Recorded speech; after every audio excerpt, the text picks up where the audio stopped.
আসসালামু আলাইকুম, welcome to my page কোহি কিচেন।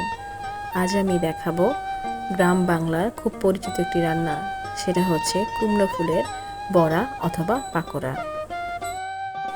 আমি কুমড়ো গাছ থেকে বেশ কয়টি কুমড়ো ফুল ছিঁড়ে নিয়েছি এবং ফুলগুলো দেখতে যেমন সুন্দর লাগছিল এবং বেশ ফ্রেশ ছিল।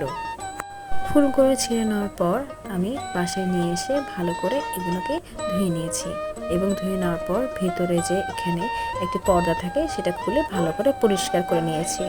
আমি এখানে চালের গুঁড়ি নিয়ে নিয়েছি, বেসন, হলুদের গুঁড়া, মরিচের গুঁড়া, লবণ, টেস্ট মেকার দিয়ে একটু সামান্য পানি দিয়ে ভালো করে ডোটা বানিয়ে নিয়েছি এবং ধনেপাতা কুচি আমি এখানে অ্যাড করে নিয়েছি। আমি এখানে ডাল বাটা ইউজ করেছি, আপনারা চাইলে এখানে ডিমও ইউজ করতে পারেন। যেহেতু আমি ডাল ইউজ করেছি সেই জন্য আমি এখানে ডিম ইউজ করিনি। এখন আমি কুমড়ো ফুলগুলোকে ভালো করে বেসনের ডোতে চুবিয়ে গরম তেলে একটি একটি করে ছেড়ে দেব। এটি যতক্ষণ না এক সাইডে হবে না ততক্ষণ না পর্যন্ত এক সাইডে উল্টানো যাবে না, না হলে ফুলগুলো ভেঙে যেতে পারে। ভালো করে ভেজে নেওয়ার পর আমি একটা প্লেটে এটা তুলে নেব। রেডি হয়ে গেল আমার কুমড়ো ফুলের বড়া বা পাকোড়া।